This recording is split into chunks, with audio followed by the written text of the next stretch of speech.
Welcome back to the final series on the final day of the Nexus Games group stage. We are far from done. Coming up next Saturday, we will, of course, have the playoff stage. But for now, we have one more game to show you. I am your host, Tetcher, and here is the surprise I was talking about earlier. Casting with me for this next series, it's James Baker. It's Bakery. And running the analysis desk today, it is going to be Kendrick Swish. So, guys, our next match is going to be Ukraine versus Portugal. Portugal was so close to winning basically every match they've played so far, but unfortunately they have not been able to take a single victory. They won many maps, but not series. Yeah, absolutely. A very strong team, but one that was so close, but no cigar. Yeah.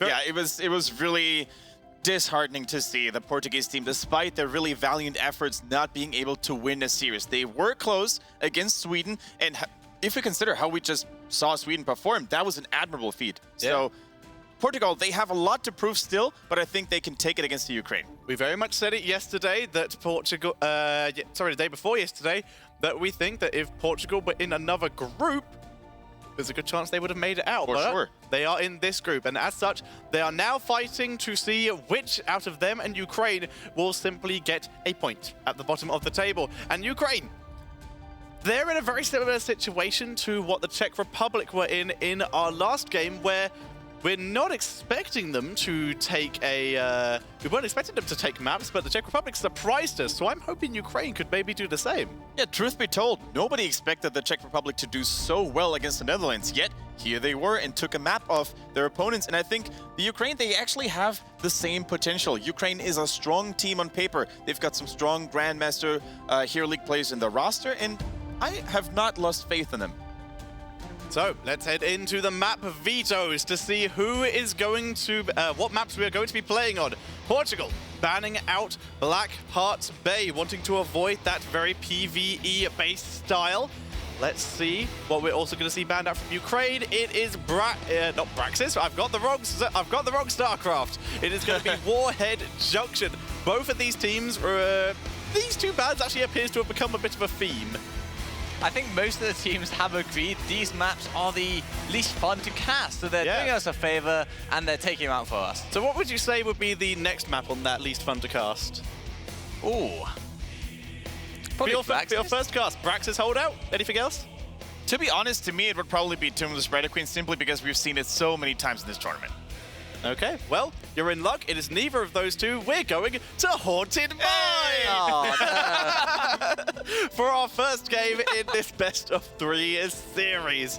Now, Haunted Mines, you make that reaction, but some of the games on it we've seen have been very good. The Germany game, for example, the Germany game was very spectacular, and we have also seen some more chaotic matches from Team UK, for example, which, to be fair, did involve the best Junkrat play I have potentially ever seen. And this is the question. Are we going to see another Mayhem Fest, or are both teams going to take it seriously and are going to try to play a normal Mines game? It's going to be a surprise. Yeah, so it's Mind Games or Mines Games. We will have to see as we await for the draft to start. So, what do you actually think? Which heroes actually gain priority here? Honestly, after yesterday, I might think Junkrat. The concussion mines were so effective. The frag launchers were bouncing off of like every surface and were actually being effective, as well as the Riptire, which was coming from flanks or even straight on and causing havoc. So legitimately, I think Junkrat's quite good on this map. And that's the fun thing about that UK game yesterday. I mean, they were clearly not taking it 100% seriously. Their opponents, though, Team Italy, they had a normal composition. They really tried to win that game. And even the Murky, a hero that nobody really expected anything from, did admirably well. So it wouldn't surprise me to maybe see the Murloc return. That's such a weird sentence. No, I'm serious about this. I'm serious. I know it is, but it's weird. I haven't heard that sentence since HGC China, the first phase we cast. But instead, we're starting off with, at the moment, relatively standard bans. Genji banned out by Ukraine, and Tass removed by Portugal. Garrosh first picked, and Garrosh is a hero that gains a lot of value on this map because you need to fight in close proximity to towers and to scary objectives like the boss. So A definitely solid first pick, but again, not a hero that's had much success in the Nexus game so far. And Garrosh also becomes one of those infamous Hero League dominators. Combine that with a hero like Stukov, and there's only so much you can do, really, to hold your own in a 4 versus 4 lane when there's a silencing, lurking arm zoning you out, the Garrosh posing this permanent threat. Yep. So I can see there being a lot of nasty lane setups the Ukrainian team could go for. Now, Bakery, there is actually another Garrosh combo that we did see a little bit of at BlizzCon. You were closer to, or the pre-BlizzCon actually, in the group stage. You were a little bit closer to it than the rest of us. What do you still think of the Polybomb mass taunt combo that we saw once? The Polybomb mass taunt combo. Wow, that was quite brutal. I remember that game. I don't think that's a reliable sequence of events. Something I do think is much more reliable, and we did see it also at BlizzCon, is the D.Va Garrosh combo. Oh, yeah. Using that explosion, chucking the Garrosh in. I don't believe it did get the win, but Roll20 were very close against Still Blizzard. cool. It's still cool. The Into the Fray D.Va combo. Who was it we were talking to? Who was I was talking to yesterday who suggested running Stitches with the movement speed buff I think you. the helping That was hand me it in. on you the were. death. Yeah. Which, or another very good combo. Maybe they could go all three. Triple tank combo and just Garrosh and Stitches just throw D.Va into things. And gentlemen, look at the vote here as well. Portugal and Ukraine are head-to-head So far. when it comes to the popular vote. If you guys want to keep them head-to-head, or if you want to change it and vote for your favorite team, you can do so by using the code #UAWin for Team Ukraine or #PTWin for Team Portugal. You can type that in the chat. Do it right now. And it's really hard to make out a favorite here in this series. I wonder how much of, mental fortitude the Portuguese team has either gained because they really want to show us what they've got, or how much mental fortitude they have lost because they had such close series times and times again. Which one do you think is more likely going to be the case? I feel like they got stronger from series to series. At first, Sweden, who looked like a weaker team and got stronger as the tournament went on, Portugal almost won, but then they almost beat Russia as well later in the tournament. So I think they're going to get stronger and stronger. I think the main question is, how seriously and how much of that fire can they bring to this game, since sadly it will not affect our standings. As we do very quickly see the bans coming in for Team Portugal next, and with only 7 seconds left, they have to lock it in quite soon, or they will lose it completely. It's not like a hero pick where it will go to a random. You were talking about the Stukov earlier, guys. We see it removed by Portugal. It is a very scary combo. It really cripples your movement. It can also siege you and nail you down next to your own towers. You can't move out without stepping in the silence, and if you do walk out, Garrosh's going to throw you even further back. So I like the adjustment here coming in from Team Portugal. We're seeing 2 picks being hovered over by Ukraine, Greymane and the Malthael. Which one of those you would... Well, they chose Malthael. Would you have preferred Greymane, or is Malthael okay? I think Malthael is a solid ban. The thing about Malthael is he's one of the only heroes in the game that can win lane against Sonya. And especially on a map like Haunted Mines, where having lane pressure and lane priority is so important, I think that is an important thing to ban.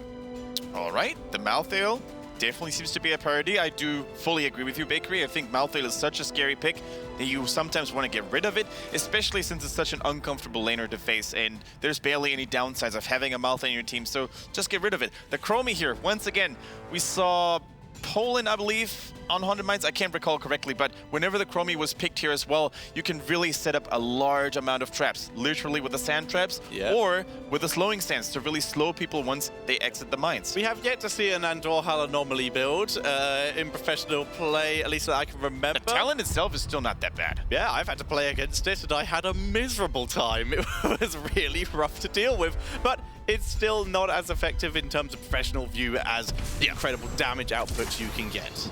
And Samuro. Cool, quite frankly. Okay, so Samuro is actually a very underrated hero that is actually very strong, and when played effectively, he absolutely wreaks havoc on enemy teams and just map objectives in general. So we were talking about Haunted Mines, how it's very hard to justify going down because you lose so much pressure. Well, Samuro, especially if he does opt for Illusion Master, can very easily go into the mines, start securing skulls, and also be soaking the lanes. I also think Samuro can really mess with Garrosh, because one of his mirror images could all of a sudden become the target that Garrosh wants to toss, and all this confusion can sometimes really break the battle plan of a Garrosh team. So, as Bakery said, Samuro very underrated, and he hasn't even gotten his rework yet. And you talked about the fact that maybe an illusion is thrown in, but here's the better point. If actual Samuro is thrown in while he still has illusions, he can swap out to one of them. Exactly. It gives him great escape potential against this style. I don't know how it interacts with Chromie's temporal loop, if that was to be picked. I don't think I've ever seen that combo. I don't think it will be picked, but that would be interesting to see. I'm not sure if it's a full cleanse on your I don't know if it would just... I don't know. I don't know if it would chase him. Be cool to see. That's very interesting. Yeah, we don't know, quite frankly. Like, I think it gives some kind of some kind of cleanse, but it's unlikely to be chosen due to Rhaegar being in the game, but who knows? We will wait and see. Pretty sure chat knows, so why don't you tweet at us? Yeah, chat will know, so tweet it at us. You've seen our Twitters at the bottom of the screen, and they pop up mostly when we are talking. I'm sure they'll pop up before the end of this, before we head into the next game. And Morales comes in here, giving that crazy Gul'dan lane sustain. Medic, a strong hero, of course, and paired with a second support like Rhaegar makes her much less susceptible to the dive from a possible leap or even just the Kharazim alone. I like it. I very much like the draft that Portugal are bringing out here. So we have the potential for the medevac to keep that Morales alive, to separate herself from that kind of dive, or there's a chance that we could see a stim drone Samuro, just don't hit the wrong one. No, it's definitely a legit point. On the other hand, I'm a little bit worried about that Morales because, as you said, there is a lot of diving potential. We could see a temper loop maybe come in, and then all of a sudden there's a Kharazim next to you, there's other heroes jumping on you, so it remains to be seen how well the Morales is going to be positioned here in this game. So, two very interesting drafts there. We see Garrosh jumping in once again, and I believe our second showing of Samuro in terms of drafts. What do you think of him? Who are you liking?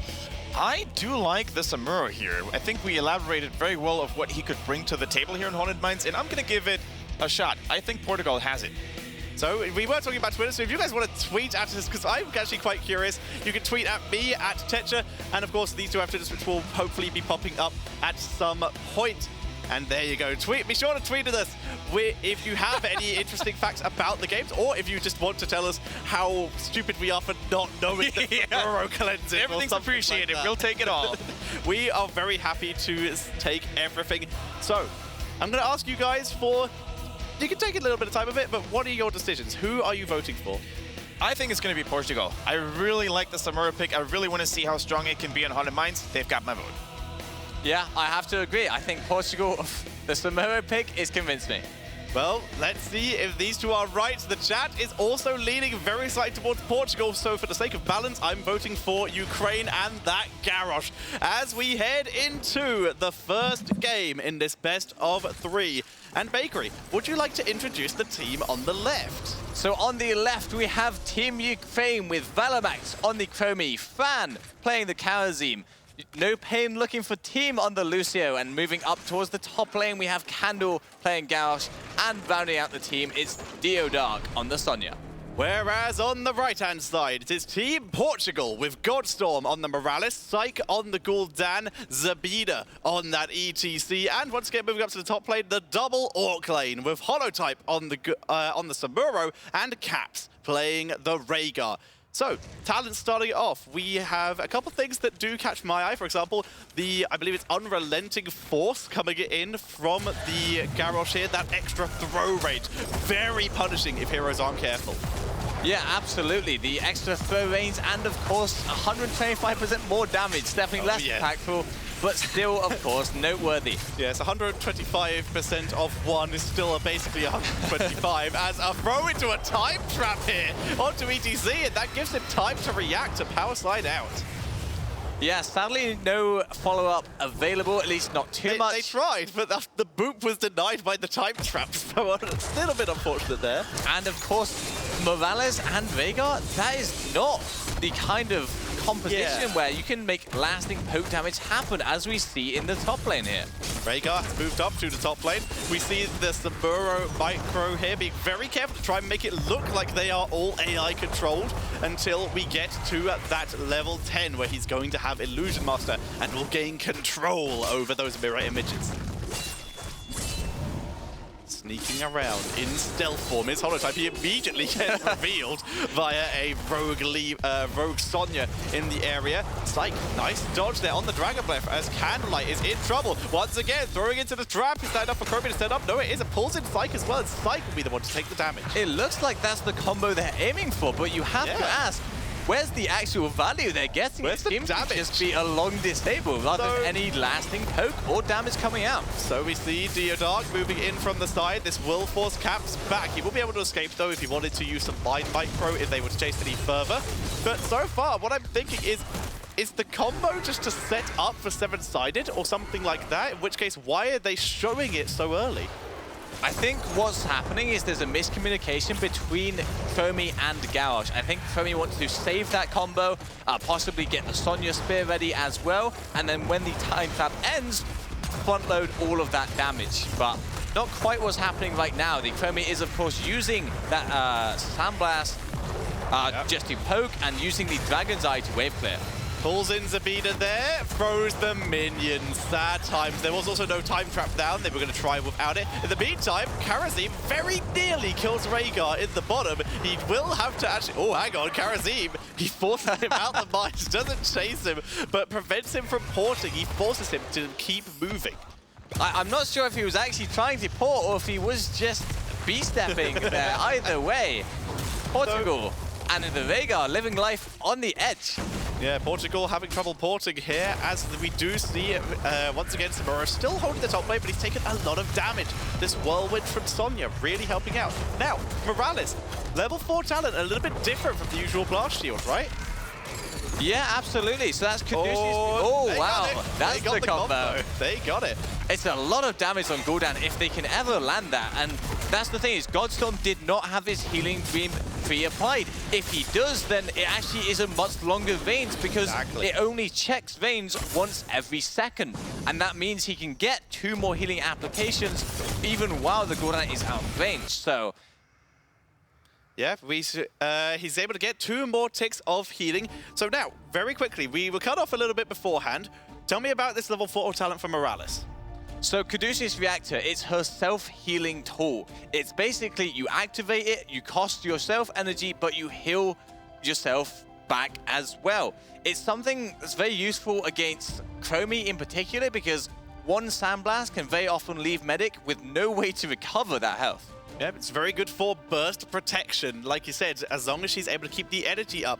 But keeping the energy up starts to become the problem there. Taking clear at level 1, usually that is to combo with that blast shield.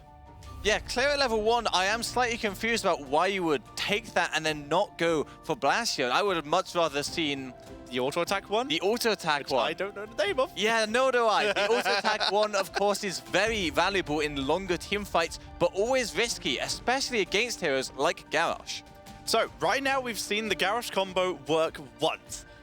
Without the time trap involved, do you think the time trap's necessary, or maybe they are just accidentally throwing through the time trap here? What are you thinking? So it might be a novelty thing. It might be even lulling them into a false sense of security of if you get the ETC, you throw him into a time trap so that you cannot be punished. Whereas if you get the Gul'dan, you throw him back into your team and you have real kill potential. So right now, who is impressing you more in this game? As we do, once again, guys, we do have a very quick pause. We will get you back in as soon as we can. But who is impressing you more in this game? I'm definitely looking at Portugal still. Holotype has been showing a real... He's really comfortable. It's hard to describe exactly watching him play Samuro, but he's definitely not struggling. He's eating a lot of damage, but that doesn't appear to bother him in the slightest with this Samuro here. As we do jump back into game for you guys, we have, by the way, the Indomitable coming in for the Garrosh, making it much harder for ETC to maybe make the plays on him. Zabina has been one of the standout players of this tournament, but that does not seem to matter as he actually goes down, caught alone in the mines. Yeah, and we saw just the crazy fight control that a Garrosh can offer if you are basically left alone with him. without any kind of assistance. In the meantime, though, Portugal trying to gain value elsewhere. Caps grabbing Mercenary. Saburo already grabbing the Siege Giants as well. Both teams have put a lot of emphasis on going down into the mines, and as such, walls are still standing, which is a bit unusual at almost 5 minutes into a Haunted Mines game. Indeed, quite the strange Mines game indeed, as Candlelight is going to be forced to port back to base as he is low on health and mana. He has taken into the fray at level 7, by the way, so that's going to be very effective as the game goes on. Throwing in the Sonya, giving her a sort of pseudo-leap, if you will, with less effectiveness, but it does still deliver a Sonya. So we see level 7 just arriving for Portugal as well. I believe that is Burning Blade for Samuro. Yeah, the standard talent, honestly, gives him a lot more utility than the other options at that tier.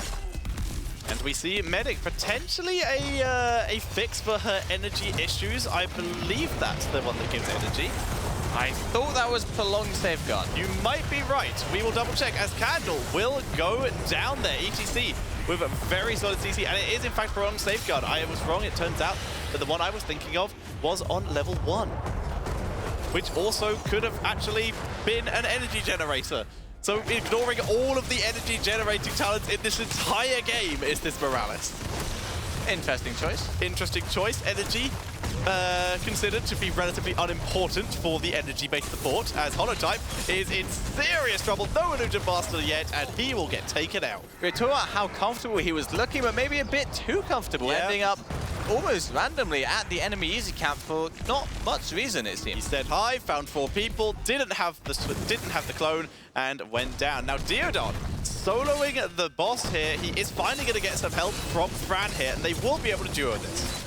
Yeah, absolutely, and we're not sure if Portugal knows, but if they do, then I want to really see them make a play on this bot lane. You can see both Lucio and Chromie are quite far up, but it looks like they are instead opting to take the Sappers. They did know, due to the fact that Sabina didn't move up to that mine's hole, able to see down below and see that that boss was being taken. As such, the Mercenary is captured by Team Portugal.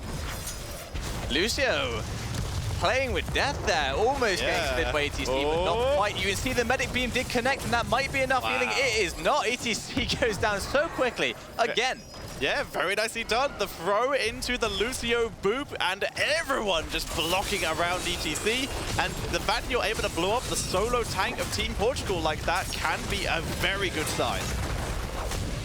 As we do see Team Ukraine getting ready to push in the top lane with their superior golem. 67 skulls to 33 as Ukraine group up around Portugal. Only with 2 heroes up here for now. Everyone else is on the way, though. I think Portugal might need to reconsider the way that they are doing this lane setup. You do, of course, you have against almost any other tank. Medic ETC is almost unkillable. The only weak point is Gul'dan, but even he is quite sustainable with that Drain Life and Consume Soul. But against Garrosh, it's just not doing enough. It really isn't. They're getting punished very aggressively for this so far. As Zabina gets booped away, and this will be the death of this top fort. The bottom one getting dropped only a little. Sonya doing a great job clearing. Of course, popping Wrath, but not a big deal. It stays up for a long time if she is allowed to hit things for free. And she is, because Samuro was off taking the Siege Giant camp. Yeah, and she is going to be able to keep that up almost for the entire duration, potentially, if she moves on to these Siege Giants, which she will. Illusion Master was, of course, taken by Samuro, finds the real one, and doesn't swap! Chromie predicting the swap just in case, dropped to Dragon's Breath. Really cool to see. Yeah, probably swapped a bit too early. I would have liked to see him sit below. In that Clove, he was not in vision. He had not yet been revealed by Chromie, and he could have made a really cool juke there, but just not quite seeing it. So other heroics, we do see that medevac because their Stim Drone Samuro not going to be viable. Stim Drone Rhaegar could have been another option, or Stim Drone ETC, but ETC didn't go for Hammer-On, and Rhaegar not the highest damage in the game. Clear, however, has been complete, as does Lucio complete his boost. What is that? That is the Chromie Sand swap talent, I believe. That is an interesting one. Oh, the Mospit goes down. The huge amount of damage coming out, but Medic healing him all the way through. Huge Fit connects on 3 people, but there's not enough damage is coming out. The beautiful Sand Barrier, 7-sided strike, the turnaround coming in. Medevac is dropped. Can they kill it in time? No! Medevac escapes and Godstorm is out of there. Ancestral not in time, but seriously concerning factor here. There was almost no damage coming onto the side of Ukraine. Yeah. They were all full HP. The sound barrier from Lucio was huge in that. Like you said, the damage numbers weren't high enough, and when you have a sound barrier, it just looks like you did nothing. What a beautiful play coming in here by Ukraine, who are looking potentially far more dominant than a lot of people would have expected, as Party Mix is complete for Lucio. Both teams opting for relatively standard, but the Samuro, the only thing is not standard, I would say, from this game, is not working out for Portugal so far. It's working out at the beginning, and it might work out once we get to a new mine phase, but now he's having to swap a lot due to the multiple heroes coming into this top lane. Ever since he arrived in this top lane, he's been making fantastic plays with this swap. Always confusing the enemy team, and ETC ended up very far behind. He's getting swapped. The grenade does separate. The time trap setting up for the seven-sided, but he denies several of the kicks there with that time trap. As we see the chase, there's the into the fray onto Caps. They're knocking a huge amount of health. There's the Horrify, but you're kind of just delivering Sonya. Medevac will make it out again. Such clutch plays from Godstorm. Godstorm impressed us on Malfurion, but he's impressing us even more with these Medivacs, I would say. I'm not sure if I'm more impressed or jealous of his luck, because that was really close twice in a row. Well, he survived though, so that is the important part. That is the important part. As we do see Samuro continuing to pressure onto this bottom lane and try and grab his team their first fort of the game. One of those, it was real, but it gets swapped out. And we can see how far back he is predicting a gank, but after he sees they are indeed taking skulls, straight back to the mercenary camp and taking those sappers to pressure the fort again. So we're going to be keeping an eye, very obviously, on the side of our screen here, looking for that ping saying Chromie has completed Samdar's quest. Due to the fact that she took that stand code swap, she is very committed to the style. Holotype realizes he cannot 1v2 and runs away. He did force Wrath, which might be important for the upcoming pushes, but at the same time, it has really got to her.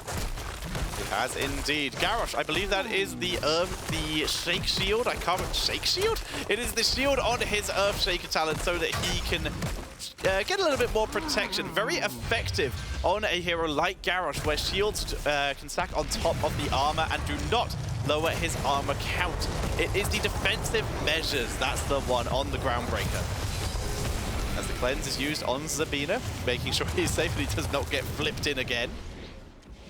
Much harder to flip him in, now he has that mosh pit available.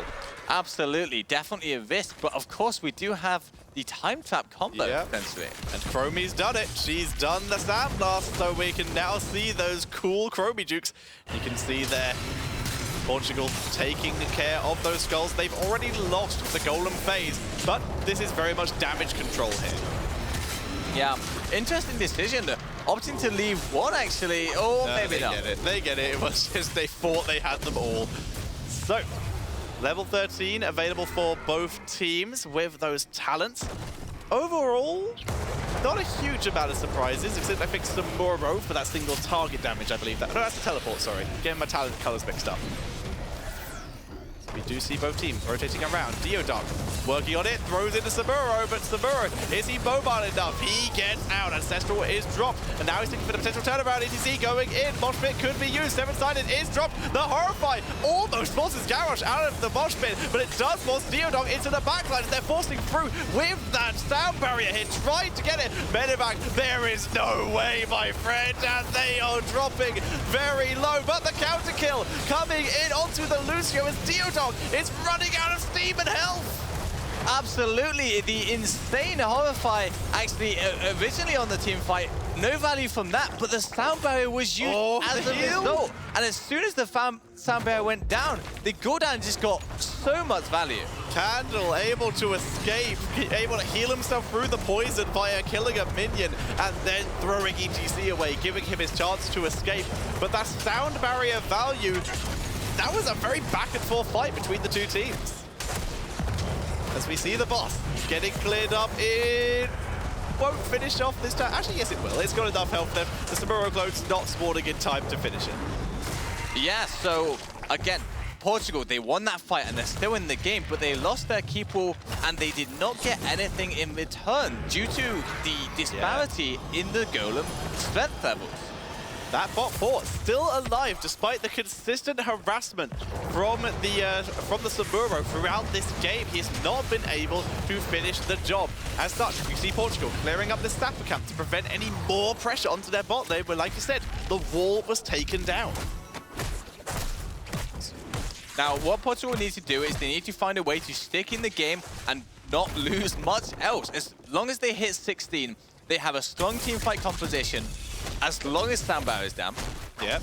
And of course, there are no other tools to save anyone on the side of Team Ukraine. They opted, of course, for 7-sided strike instead of Calm. Speaking of saving, there's the torch onto the real Samuro. He swaps out and is teleporting away. Impressive stuff by Holotype, who consistently impresses us on these slightly off-meta heroes, such as Zul, such as the Samuro. First, using the actual top one and not controlling it, just letting the AI do its job, basically.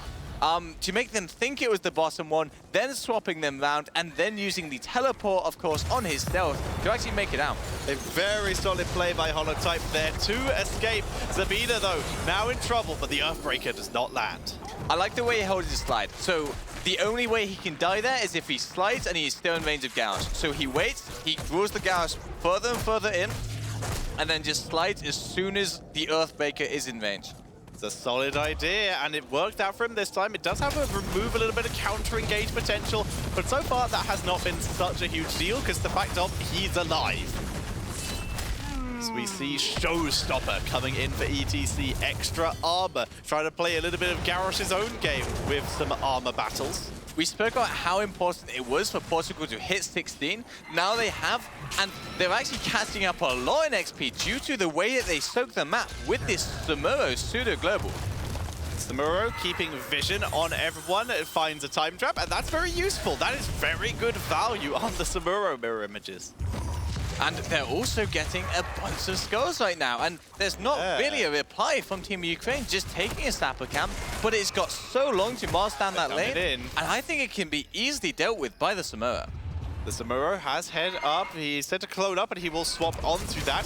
Now, Ukraine has entered the mines. They are significantly further behind. But if they are to raid, they could, in theory, win this mine phase. That's what they're going to try and do. They're moving in with no Samuro clone down here. Samuro is going to enter from above and is going to be separated from his team.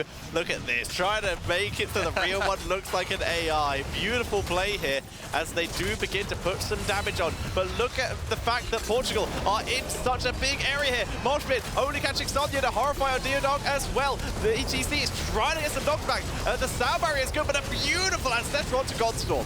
Psyche's still alive. Sound barrier has already gone out, and this is Portugal's fight to win. A lot of damage. Komi goes down, and they've got this, I think, Tetcher. The 7-sided is good. Candles getting shields, trying to stay alive, but he goes down. The poison. Fran needs to heal. He needs healing. No, not enough. Lucio did not have Ampin up available, and Karazim did not have his own heal. And Portugal take the fight. It's the same story as before. As soon as the sound barrier is used, if the fight is not over, the Ukraine cannot win. Portugal realizing that fantastic ancestral coming out onto Lieutenant Morales, and Psyche doing so well to stay alive there. Yeah, beautiful play from every member. The Horrify was also very good, giving stoning Sonya a little bit. The only thing that only really hit one person was the mosh pit, which was already on the feared Sonya, but every little bit of CC helps, and he actually cancelled it early, so he could do some more disruption to some of the more backline heroes. If Portugal can solve their issue of casting Horrify and mosh at the same time, then they are looking fantastic continuing on into this game. And this is good for them, seeing as they were looking a little bit wonky, having trouble with this Samuro. But now it's working very well in their favor, putting great backline pressure on so far. Zabina not in time to deny. Very risky move. If he gets Gao split there, he has literally nothing left. He has no mosh pit. He did have armor thanks to that Showstopper talent he took a little bit later. He also gets a nice Earth Shield to help clear up this. Now, we have a 84 Skull Golem for Portugal, and they are pushing in with this. As for Samuro clones will likely be coming down to give Samuro a teleport option, while the rest of them deal with the top boss, which is actually not doing so hot in terms of just surviving towers. It's taking a lot of damage, but these Chromie Sandblasts don't hit the boss texture. They do not have much wave clear. They are using the bronze talons to just try and get anything here. But like you said, that boss is so healthy. He's tanking through. There's the throw on ETC. Moshpit is available. There is Ancestral. Zabina is alive. And now he can try and make a counterplay. He gets pulled in again. Uses the face belt though. Not wanting to make the play yet. Horrify has been used just to save the ETC's life though, and that is an issue. Yeah.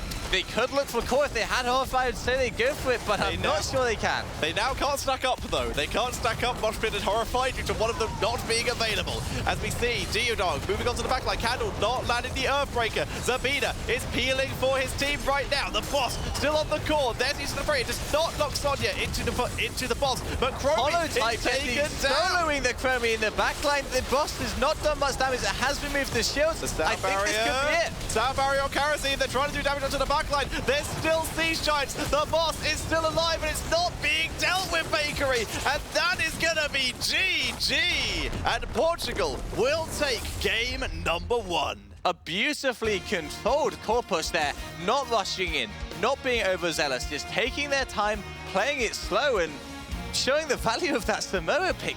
It's literally soloing the Chromie. Yeah, jumping in from behind with that teleport, with that stealth, and surprising Chromie. She didn't even have the opportunity to swap due to the amount of damage output Samura had. Yeah, that was a wild one. We saw a lot of back and forth team fights, but in the end, Portugal, with all the confusion, all the chaos that a Samura can inflict, really proving to be on top. So, Kendrick, welcome to the replay section. Oh, hello. What have you got for us, dude? Okay, so we're starting things off with a very small play, but a very cool one to look at, because there's a lot of tricks involved. Now, we see the Samuro. He's on the retreat. Holotype has an illusion ready. He could teleport to it. We're coming in here, but the Time Walker's pursuit being predicted and knowing exactly where Holotype is going to go for, there's a lot of follow-up there as well, and as it turns out, Samura's not that elusive when you know exactly where he is, and that was a nice, really good prevail and good prediction move by Chromie. Yeah, like he said, he predicted where he was going to go and still was hitting him where he was. Beautiful play. Yeah.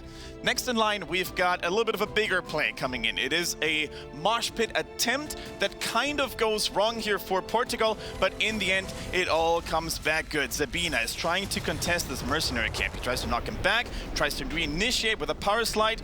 Cleanse is good here, actually, but still, there is going to be a sound barrier countering all the damage. In the end, the Horrify only hits 2.